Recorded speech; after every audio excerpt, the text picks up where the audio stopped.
Bonjour à tous, c'est Simon avec les cheveux un peu plus courts et bienvenue sur Speed Photo, la chaîne où on apprend vite la photo. Aujourd'hui, cadrage et composition, et j'ai deux très bonnes nouvelles. La première, c'est que ça concerne tout le monde, quel que soit votre appareil. Et la deuxième, c'est que ça va faire une différence tout de suite. On va passer de ça à ça avec la règle des tiers.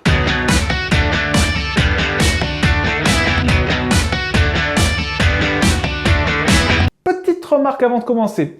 Ça s'appelle la règle des tiers, mais ce n'est pas une règle, encore moins une loi ou un commandement des tiers. Aucun dieu de la photo va venir vous foudroyer parce que vous ne l'avez pas respecté. Enfin, je crois. Hein. Je parlerai plus volontiers d'une astuce, d'une méthode, voire d'une technique photo. Cette mise au point faite, petit jeu de mots photo, petit sommaire. Premièrement, pourquoi on parle de tiers? Deuxièmement, comment on l'utilise et des exemples concrets. Et troisièmement, qu'est-ce que ça change au fond? On parle de tiers parce qu'on découpe l'image en tiers, en 3 tiers verticaux, et en 3 tiers horizontaux. Pour ce faire, on a besoin de 4 lignes. 2 lignes verticales et 2 lignes horizontales. On les appelle les lignes de force et elles se coupent en 4 points, les points de force. On peut appliquer le même découpage quel que soit le format de la photo, carré, 16/9, 4 tiers ou un format totalement libre.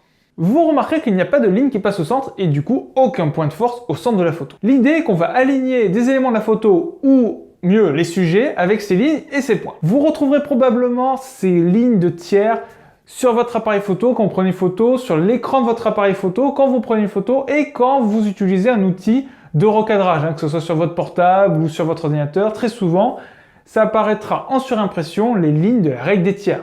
Si ça ne paraît pas, il est très probable que ça soit disponible dans vos réglages. Voilà pourquoi on parle de tiers. Maintenant, passons à la pratique, comment on va faire notamment avec un portrait. Déjà, on va aligner notre personne avec une ligne verticale.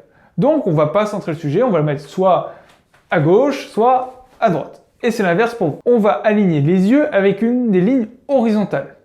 Avec la ligne du haut de préférence. Si on aligne les yeux avec la ligne du bas, il restera énormément d'espace au-dessus de la personne. On va, si possible, mettre l'œil le plus près de l'objectif, là c'est mon œil droit, au niveau d'un des points de force. Si bien sûr la personne est tournée de l'autre côté, ça sera l'œil gauche. On va également choisir de mettre la personne sur la ligne de force verticale à gauche pour vous ou à droite, suivant si elle est tournée d'un côté ou de l'autre. En principe, on va laisser de l'espace devant la personne et pas l'acculer dans un coin et laisser de l'espace derrière. Mais ça c'est un choix à faire.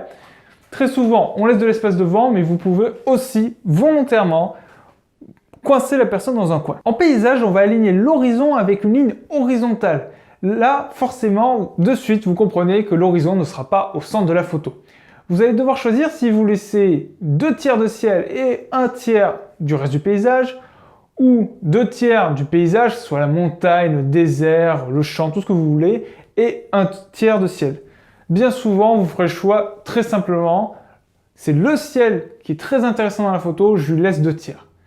C'est le reste du paysage qui est très intéressant, le reste du paysage 2 tiers et 1 tiers du ciel qui n'était pas spécialement intéressant. Et voilà, c'est pas plus compliqué que ça. On prend notre sujet, on l'aligne, si possible, on l'aligne avec un point de force et le tour est joué. Qu'est-ce que ça change au fond cette règle? Comme on l'a vu, on ne centre pas le sujet avec cette règle. Et à mon avis, ça va avoir 3 effets bénéfiques.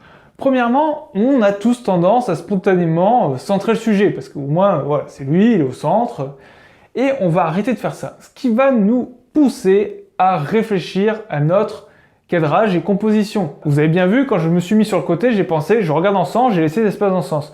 Quand vous prenez des photos un peu à l'arrache, et que vous centrez votre sujet, vous ne pensez pas à ça.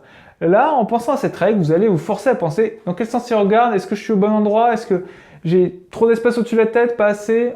Voilà, vous poserez toutes ces questions. La deuxième raison, c'est que ça fera plus rechercher parce que justement, on verra consciemment ou inconsciemment que votre photo, vous l'avez prise volontairement comme ça, en mettant votre sujet sur un côté, sur un autre côté, que vous allez aligner votre horizon à un endroit ou à un autre. Vous avez choisi. Et ça fera vraiment une différence sur votre photo. Et troisième et dernier point, la photo sera plus vivante, elle sera plus dynamique. On verra dans une autre vidéo, mais il est quand même très bien parfois de centrer son sujet, comme là, je le suis actuellement.